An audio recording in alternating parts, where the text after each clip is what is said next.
Hola, bienvenidos a un nuevo episodio de Café Internacional. Esta vez nos convoca lo que pasó el pasado domingo, porque en nuestro vecino país de Brasil hubo elecciones y lo que sucedió fue que el candidato Jair Bolsonaro sacó la mayor cantidad de votos. Eso no es lo más relevante, sino que lo relevante es que es un candidato con algunas declaraciones por lo menos grandilocuentes. Es un candidato misógino, machista, xenófobo, racista, reivindicador de la dictadura, de la última dictadura brasileña, hace apología de la tortura. Así que vamos a estar hablando con Anabela Busso, profesora de la Facultad de Ciencia Política y Relaciones Internacionales. Ella es licenciada en Ciencia Política y magíster en Relaciones Internacionales, sobre el fenómeno Bolsonaro. Anabela, buenas tardes, gracias por venir. Hola, ¿qué tal? ¿Cómo están? Buenas tardes. La primera pregunta, Ana, es que nos hagas una especie de análisis sobre por qué crees que pasó esto, qué es lo que sucede en Brasil para que un candidato con las características de Bolsonaro ascienda de la manera que ascendió y pueda llegar a ser el presidente de la octava economía más grande del mundo. Bueno, yo creo que como en todos los fenómenos sociales muy complejos, nunca hay una única causa. Hay múltiples causas y además creo que hay una temporalidad distinta en las causas. Hay algunas explicaciones de orden estructural que tienen que ver con la historia de Brasil y otras que responden a los problemas o las tensiones que vive América Latina en su conjunto en nuestros días, donde aparecen algunas tendencias comunes en el conjunto de los países de la región. Dentro de las causas estructurales que yo marcaría, creo que hay algunas cuestiones relevantes, como por ejemplo la tradición imperial de Brasil, su conformación de clases sociales que perdura en el tiempo y que nunca ha sido, salvo en el periodo de gobierno del PT, fuertemente desafiada, por lo menos en los tiempos más modernos. Todavía persiste una alta tradición racista en Brasil. Entonces, ese tipo de componentes ante un escenario de crisis y donde aparecen cuestiones como crecimiento de la violencia, crecimiento del desempleo y demás, hace que las identidades más primarias sean las que surgen en la batalla política cotidiana y, como diríamos, justamente tomando un café internacional, la gente muestra lo peor de sí mismo. Claro. Con lo cual, porque si no, no se puede entender cómo obtiene el 46% de los votos, que en una población de Brasil, donde votan más de 150 millones de personas, son 50 millones de votos que consiguió Bolsonaro. Por otro lado, esas tradiciones que yo marcaba de diferencias sociales sustantivas, de una tradición de tipo esclavista, explican también el rechazo de las clases altas y de las clases medias acomodadas hacia el Partido de los Trabajadores. El Partido de los Trabajadores transita, como muchos partidos del giro a la izquierda que gobernaron en nuestra región, una fuerte crítica ligada a la cuestión de la corrupción, pero también es verdad que antes de esos episodios uno podía ver las entrevistas en San Pablo, por ejemplo, y a cualquier clase o a cualquier persona que uno entrevistaba en un barrio acomodado, la respuesta era: jamás votaría el PT, siempre votaría contra el PT. Claro. El candidato que sea, siempre que esté en contra del candidato del Partido de los Trabajadores. Es lo que se reflejó ahora. Es lo que se reflejó ahora en un contexto que ahí sí viene la coyuntura regional, donde hay una vocación de muchas élites locales, del sector financiero transnacional, del gobierno de los Estados Unidos, de acabar con lo que ellos llaman los populismos de izquierda. Yo a veces soy un poco crítica con ese concepto que ha sido tan amplio, tan flexible, que sirve para abarcar a todo el mundo y a cualquier tipo de situación, pero yo diría que hay una fuerte tendencia internacional con reflejo en las élites locales y con apoyo también, no solo de las élites en el sentido de la cúspide, sino que muchas veces eso arrastra la opinión de los sectores medios. Eso es lo que decía Mati Anabela antes de empezar la entrevista. Que yo preguntaba cómo Jair Bolsonaro se apoyaba en un amplio voto de jóvenes de 16 a 24 años. ¿Cómo se explicaba eso? Y de sectores medios universitarios, sectores con acceso a la educación. Con formación, exacto. Claro. Bueno, yo creo que eso, insisto, refleja problemas actuales. Es verdad que ustedes piensen que Brasil, desde el golpe, yo considero que fue un golpe blando, pero digamos, desde el juicio político, porque puede ser discutible, el impeachment a Dilma Rousseff, en los 2 primeros años del gobierno de Temer, el PBI de Brasil cayó 7 puntos. Recién el año pasado creció la economía 1 punto. Entonces, hoy uno tiene una gran cantidad de desempleados, gente viviendo en la calle, desmejoran las condiciones de vida de los sectores más afectados. Pero quienes pertenecen a la clase acomodada en Brasil se sienten incómodos con esa situación, aunque no estén afectados en su calidad de vida desde la perspectiva del bienestar económico. Es un voto de clase, digamos. Es un voto de clase. Y cuando se dice, los sectores intelectuales, yo también en eso quiero hacer un distingo. Nosotros, por ejemplo, desde nuestra facultad tenemos muchos contactos con colegas que trabajan en ciencia política y relaciones internacionales, 2 disciplinas que contribuyen mucho a explicar lo que pasa. Y bueno, en ese espectro uno ve profesores que están totalmente en contra. Mucha de esa intelectualidad es el 12 o 14% de Ciro Gómez. Mucha de esa intelectualidad fue ahí porque tuvo una postura,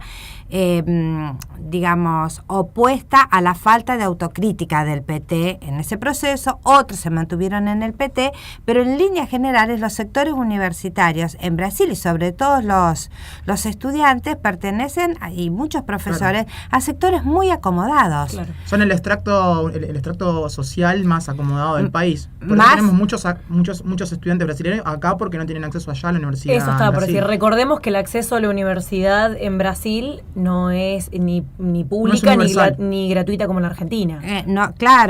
Y tienen mucho menor cantidad de alumnos. También es importante tener en cuenta que hay muchos sectores universitarios que se opusieron a la ampliación del acceso a la universidad que se hizo durante los gobiernos de Lula, donde se crearon muchas universidades, donde se establecieron porcentajes para el ingreso de las minorías. Eso generó muchísimo rechazo porque se daba el caso de que a lo mejor alguien de una clase económica acomodada, blanca, digamos, para ser bien simbólica, tenía un puntaje más alto en el examen de ingreso y sin embargo por cuota le correspondía al primero de la minoría para que ingresara, y eso en determinados sectores sociales también generó lo que se llama acción positiva, que también muchas veces se ha discutido dentro de los Estados Unidos. Anabela, te consulto, para que también la gente que nos escucha pueda entender un poco el personaje que implica Bolsonaro. Él es miembro del establishment político, es una persona que está dentro de la política brasilera hace muchos años,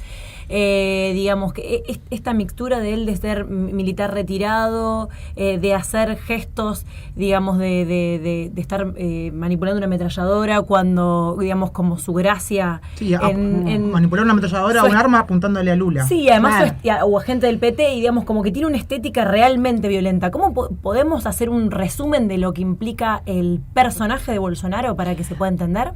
Bueno, yo creo que ahí hay muchos factores importantes. Hay que tener en cuenta que la relación entre las Fuerzas Armadas y la sociedad civil en Brasil no es la misma que en la Argentina. Exactamente. Están bien valoradas.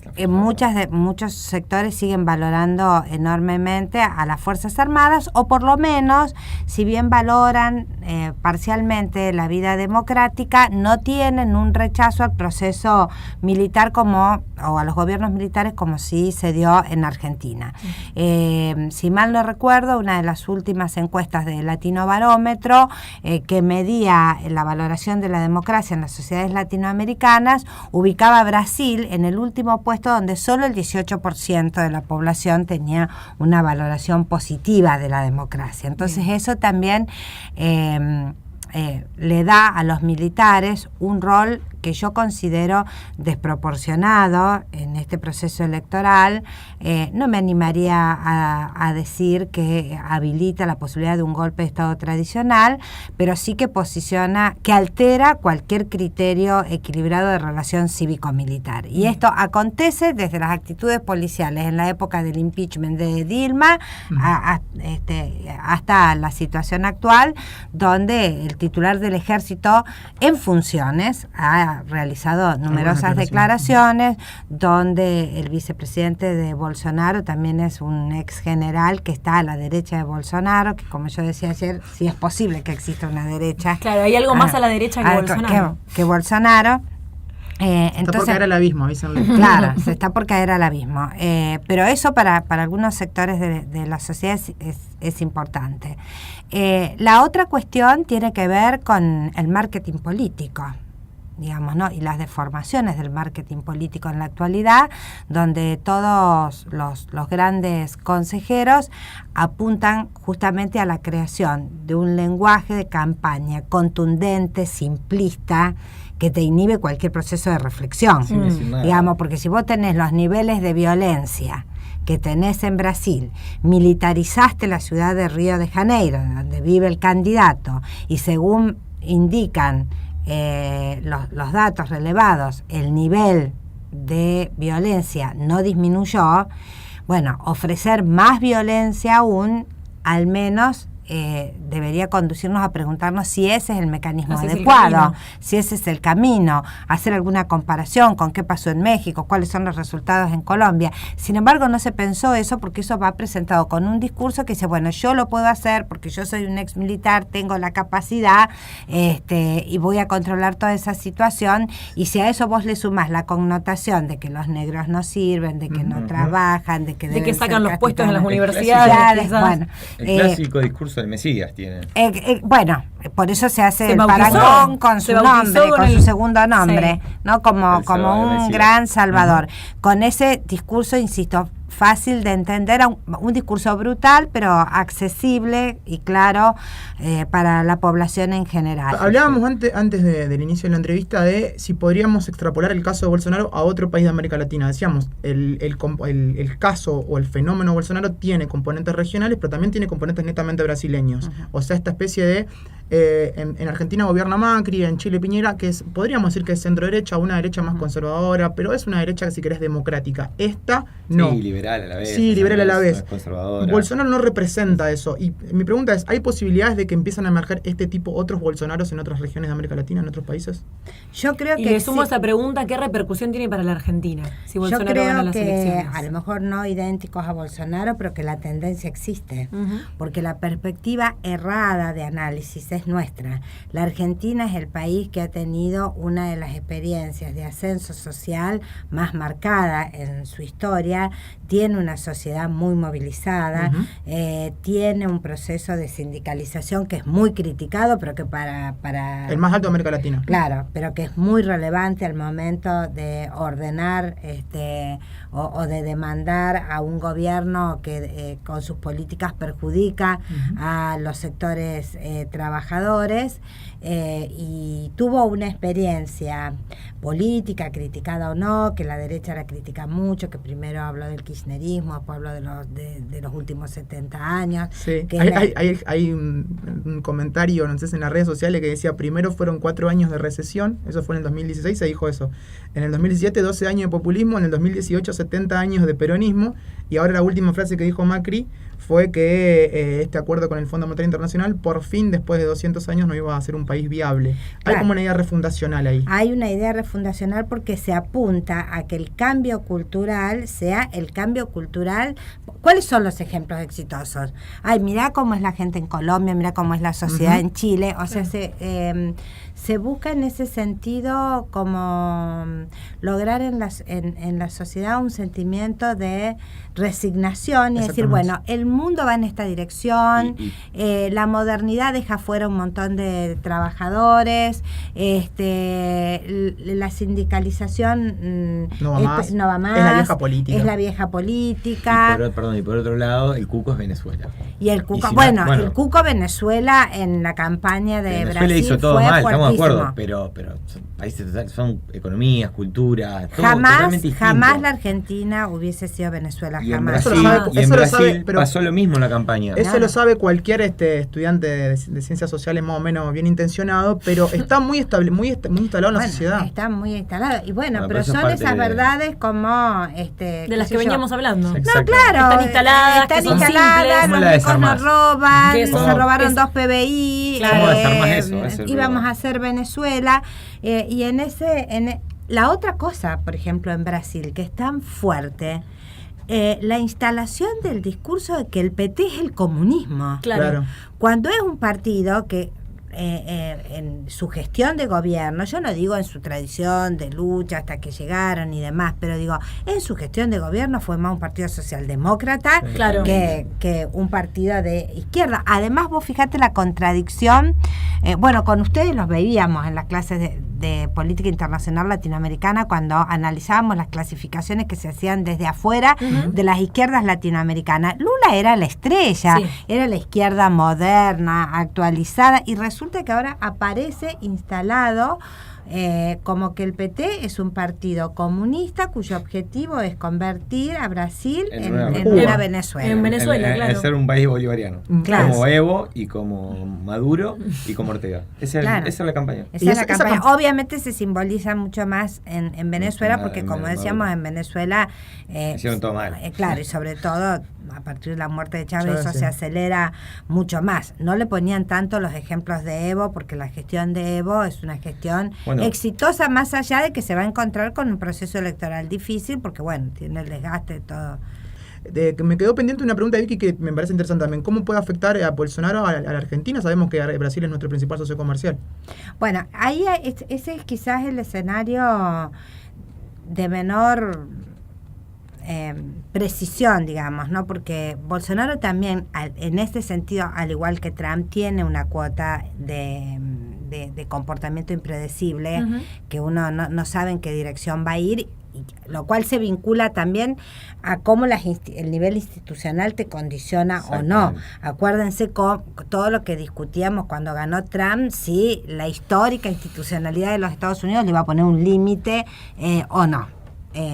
Parecería ser que le pone poco límite. Vamos a ver ahora en noviembre cuando se den las elecciones de mitad de mandato. Hoy asumió el segundo candidato a la Corte Suprema, más allá de todas las discusiones de acoso sexual. Brett y demás. Kavanaugh. Claro. Que tiene un caso de un intento de violación, varios casos, pero uno que llegó al Congreso, que es el de intento de violación. Sí, Pero bueno, y el acuerdo, Mercosur-Unión Europea, que para el gobierno de Macri era tan interesante y tan importante como en su agenda, que se iba a discutir o se iba a concretar a fin de año, después de la reunión de G20 Macri de Argentina. planteó en varias ocasiones que eran, de manera reservada, que era necesario lograr el acuerdo con la Unión Europea antes de que se cierre el proceso electoral en Brasil. A ver, con respecto a lo que ustedes decían de las repercusiones para la Argentina, yo creo que hay repercusiones de distinta índole. La que quizás más le preocupe al gobierno de Macri es el tema comercial, la política monetaria de Brasil, que no siga devaluando el real para que la moneda argentina sea más competitiva. ¿Qué posturas puede adoptar Brasil con respecto a los acuerdos de libre comercio? Que son todas situaciones muy indefinidas en el discurso de Bolsonaro, porque Bolsonaro no planteó un plan de gobierno en ese sentido, son todos eslogans. Ahora, eso pasa en todas, ¿no? En todas las elecciones en América Latina. Uno recuerda también, primero, la ausencia de un programa de política exterior. En casi siempre estaban los programas políticos en las carreras presidenciales, pero en Bolsonaro no hay ningún, así es como decís, hay un eslogan, pero eso pasa en América Latina en general. Pasa en América Latina en general. Lo de Bolsonaro tiene una particularidad. Creo que el otro día leí una nota, me parece que era en Perfil, que comentaba que el equipo de Bolsonaro había solicitado una reunión con el embajador argentino en Brasilia, y bueno, que la embajada argentina lo dio como corresponde para todos los equipos de campaña, pero que el equipo de campaña de Bolsonaro que llegó a nuestra embajada eran todos militares. Sí, lo vi. Vestidos de militares, con sus estrellas. Entonces digo, eso también me parece que es una cosa que nosotros tenemos que tener en cuenta, no solo la variable económica, porque la reconstrucción del vínculo de la Argentina con Brasil en el proceso de democratización estuvo muy ligada a la desmilitarización de ese vínculo. Sí, porque tenemos históricos enfrentamientos con Brasil, hipótesis de conflicto. Claramente esto va en otro rumbo. Esto podría llegar a ir... Yo hasta leí un artículo que decía que obviamente cierto, yo creo que claramente. Bolsonaro, la militarización de la frontera, por ejemplo, con Venezuela, que es una cosa que ya inició de manera bastante significativa el gobierno de Temer, seguramente va a ser mayor. Y digo, en ese sentido me parece que puede impactar. Anabela, te agradecemos por haber venido, ¿la pasaste bien? La pasé bárbara. Charlamos un montón. Charlamos un montón y vamos a tener que estudiar juntos. Ustedes saben más de teoría política que yo, así que me van a dar clases. Esto fue el programa en conmemoración a lo que fue el escenario electoral de Brasil el domingo pasado. Esperamos que las cosas se reviertan, por lo menos desde acá, desde el equipo de Café Internacional, para el balotaje, que es a fines de octubre, donde van a disputarlo el candidato del PT, Fernando Haddad, y no sé si lo dije bien, Negra. Haddad, perfecto. Bueno, y Jair Bolsonaro. Así que bueno, los esperamos para el próximo programa de Café Internacional.